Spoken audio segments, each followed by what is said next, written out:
I've been speedrunning the Simpsons hit and run for nearly 6 years now. I started in late November, December 2018, back when I thought having a hat was a gimmick. Since 2018, I've streamed 1,759 hours, which equates to 73 real-life days, which I can argue 95% of that is me grinding all story missions, which is arguably the best and most competitive category. When I started my first official time as a 212, I was really excited and proud of my 15-minute Homer 2, and my microphone sounded like piss. Oh, fuck me, my controller nearly fell on the floor.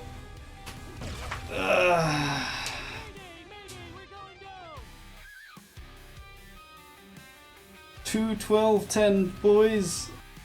It would take me 9 months to grind down to get a sub 140 in a race with Lexi that started off as a genuine back and forth race, which ended up being an intense coaching session where she guided me to a 1:39:59:93, which was about as tight as my clenched ass during that whole fucking run. From my own personal experience, being very close to a sub 140 isn't fun. So drive like hell. It's like, trust me, like as someone like had like a 140 like 20 for months, it's not fun. It's good. Oh. Is that good? Did you get it? Oh! What's happening? A 1:39:59. Oh my god! Oh my fuck! You did it. Oh. As real life got in the way and burnout kicked in, my progress would slow down and it would take me 1 year and 11 months to reach my best time, which was a 1:34:05. It's fairly safe purely because, you know, I don't want to fucking ruin it.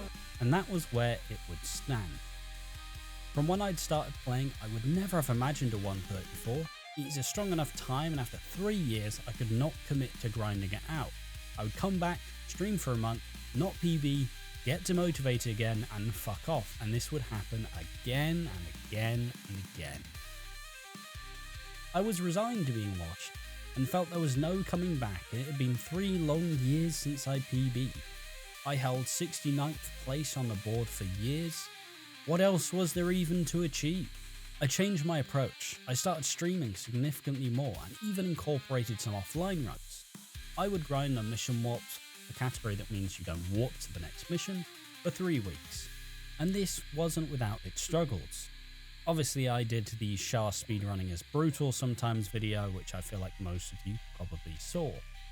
3 hours till you're unmodded. Oh no.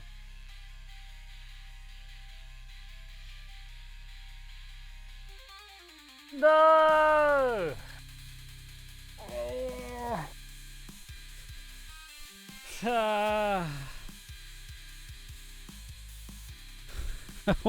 Why? I wasn't going to let that stop me though, because I was playing well and I felt like PB was in my grasp. Everything changed. I finally gave up playing no mission warps, swapped to ASM, had a strong day of runs, but the day after I would do an offline run, that would change everything. I'm Ash, and this is how I ended a 3-year-long drought of PBs, finally PBing in all story missions in the Simpsons hit run. Straight in with Homer 1. Is PB me happy to start the run?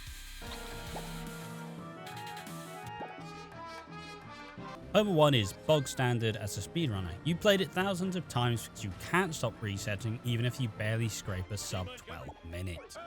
The biggest hurdles are both Office Space and Bone Storm, so let's see how that went.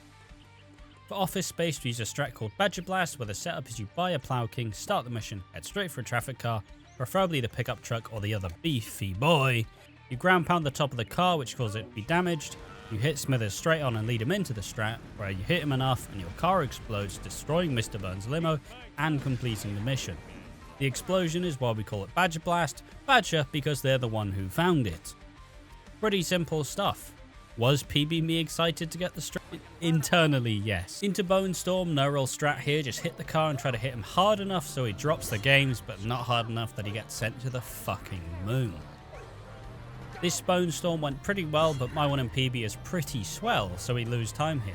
However, will we recover from this? We finish Homer -2, leaving us green. Now for Part 1, an utterly unremarkable part of the run. People complain about Homer 1 being repetitive, but Part 1 is the real stinker. It's boring, it's slow, it's ass. In Barton Frink, I successfully pull off dirt jump, sending me and the boy flying through a hole in the wall. I proceed to send myself flying to the unknown to gain some time. This was moments before disaster, however, as my car blew up, which I was clearly really shocked by. I grab a nearby car and finish the mission while losing a smidge of time. I get the fast apple escaping better than beef and set myself up for success in Monkey See, Monkey Do. Nothing remarkable happens here, but this song is a fucking banger. I finish out the mission and I'm clearly excited for Sellouts. Look at that smile, that damn smile. Now, Sellouts is a notorious mission as it is a destruction mission which can get thrown into chaos by traffic. This, coupled with an imminent cutscene skip, makes it a ballbuster if you struggle with a mission. I nail Sellouts with a 631, setting me up for the first cutscene skip. You generally spam your start button or enter to catch the frame where you can avoid watching a cutscene. Now, some speedrunners do struggle with a cutscene, but I do not, as I'll demonstrate by getting a 1 pause.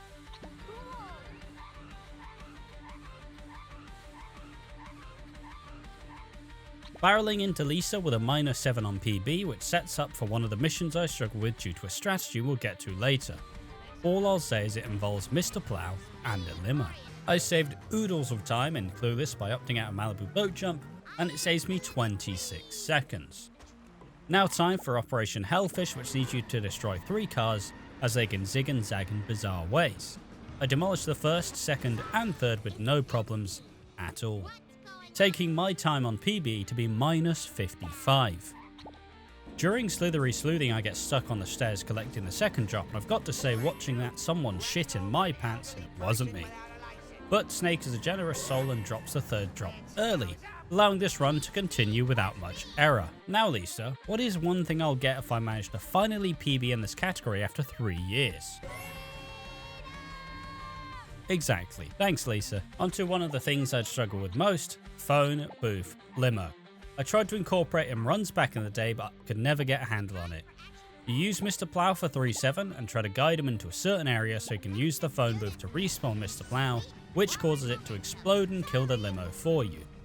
I thought this strat was really hard until I learned I'd been doing it wrong the entire time, guiding him to the wrong place. I pull it off for the second time of ask, which spurs on my biggest pop-off yet. I nail Malibu boat jump, collect the coins and go into Marge -44 on PB. As expressive as I am in the run, my success rate for pulling off both phone booth limo and Malibu boat jump in the run at this time was in the 20% range. Disco diving into Marge, I desperately try to get the donut fire strategy where you get the truck stuck in the gap next to the tree. The donut truck, however, was as stubborn as me, learning the out of bounds strategy, which hindered my progress for years. Finally allowed me to finish the mission. What a kind fella. I canyoneer roll into ketchup logic, which is a really boring mission which doesn't leave much room for error. Or so I thought. When collecting the packet on the garage ramp, I completely missed the packet, meaning I had to scale all the way back up and hit that jump again. Despite that dumpster fire, I only lose a second. Setting up for a thankfully safe and uninfluential wolf stole my pills. I'll take a nap during the cutscene, which recharges me for the rest of the run. This recharge allows me to save 17 seconds, taking that total up to -52. I hit the first cola truck, and this happens. Everyone better stay out of my way. No! Psych! I head straight at the first truck, the second truck, everything falls into place, and I fumble the bag on the third, with it being one of the worst third trucks I've had in a long time. And despite all that, I don't lose time. I longhorn my way into Apu with mostly everything going right, so what in the world could go wrong? My money's on the mission that rhymes with Schmaby Schman. I buy car built for Homer, main menu warp, and then start the mission, drive to the phone booth and select CBFH. This gives us the best possible position for stratting the baby van, which has a mind of its own. I choked the strat but collect a decent amount of nappies, but on the second go around I managed to collect the rest but still managed to lose time. But considering you can easily lose a minute here, I won't complain. Okay PB me, why is 6 afraid of 7? Because 7, 8, 9.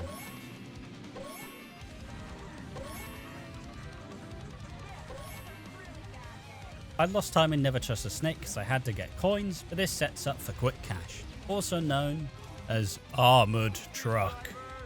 As a new runner, Armored Truck will put hairs on your chest and send chills down your spine.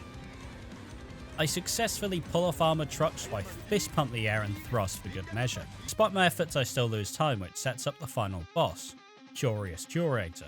In my recent attempts, Curator has been the strategy that I've been struggling with the most, as if you fail to kill him quickly, it drags on for quite a while. I collect my coins and reset in the wrong position, which could have went wrong. I failed to hit him the first time and the second time, but get a lot of damage on the third, but just out of the tunnel I managed to destroy him. But as I looked at my timer, it just went down and down and down. All of my time save was gone at the hands of Curator. The run was dead. I really failed. In speedrunning, you get used to failure. I've been a speedrunner for 5 years. The moments like this, the what could have been, that's what keeps me up at night. You wake up in a cold sweat and you wonder if you were just better, if you worked harder, maybe you would have made it. No one tells you how to handle it, so you just move to the next one and hope the pain will go away. It doesn't. But if there is one silver lining, I did get Apu cutscene skip.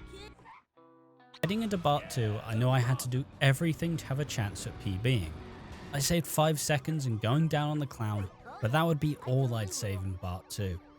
I was resigned to my fate. I made this bed, time to lie in it. I was content. How did I fare in Duff for Me, Duff for You? Well, ish. I got the strat, but he got out. Twice. But I managed to scrape by the 6 Duff crates. I was still running out of time. I had to pull Full Metal Jackass out of my ass, as it is all reliable. The strat I've struggled with the least. I'm cautious and coy with it, but I get it in the end.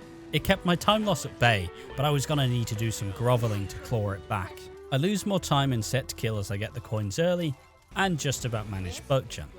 At the end of the mission, I realise I'm plus 48 on my PB, making it incredibly unlikely. And even my current pace timer doesn't believe in me. Failing to hit cutscene skip would be a run killer. I managed to save 25 seconds and get a 1 pause to send me to home with 2.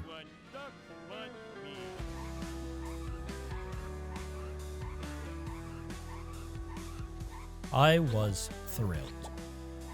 7-1 goes off without a hitch and ended up saving 5 seconds.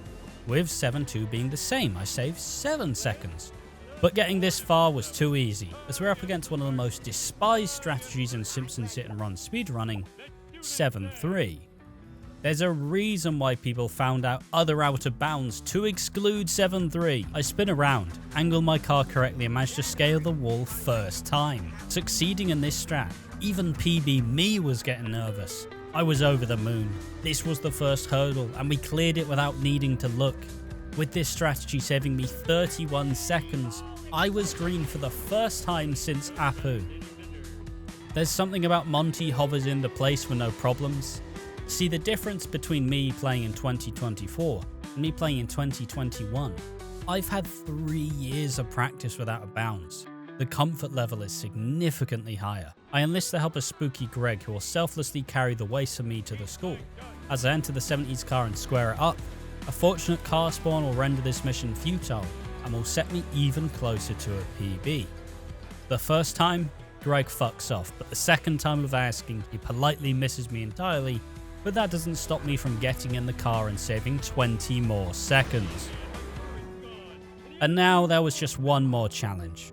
I had to successfully hit the 7-6 out of bounds. 7-6 out of bounds revolves around you making 4 important resets in order to clip out of bounds and have a clear runway to the finish. I successfully land the first reset, and the second, and the third, with there being 1 e-brake boost between me and a runway to PB. I line up and shoot forward, clipping out of bounds, allowing me to reset and pick up the waste. I safely enter the tractor beam, and with one last mission to go, I am minus 1.03. From losing all of my time to Curator to being here. 3 years of struggle to find myself 1 minute ahead of my personal best. My heart was pumping, my cock was throbbing. PB was right in front of me. All I had to do was grab it. My chest was tight, and I could feel my heart beating out of my chest. I reset the car in the right position and take the most important 7-7 I've had in years. I drive really safely and avoid hitting anything out of the fear of hitting the waste. I dodge the alien car, gently track past the fire engine jump, beyond the Krusty Burger, and send myself hurling towards greatness. I've done it. I've finally broken the 3-year-long streak of nothing but failure. Even PB me had something to say about it. Yes! Why me? Yes! Oh. When you reach a milestone, it's important to celebrate your success. Even if it isn't where you want to be now, it's still progress. I've now set my sights on a sub 130 in ASM. It was a rare sight many moons ago, and not so uncommon now, but we all have our own motivations and wants. The main thing to take from this is to give it your all. If it's something you genuinely want to do, you can achieve it. Now, if you think this video is far too positive as I'd finally PB'd after 3 years, there was one gaping hole left inside of me. A wound that I don't think I'll be able to recover from. I missed out on being 69th place on the leaderboards by 7 seconds. If that's not demotivating, I don't know what is.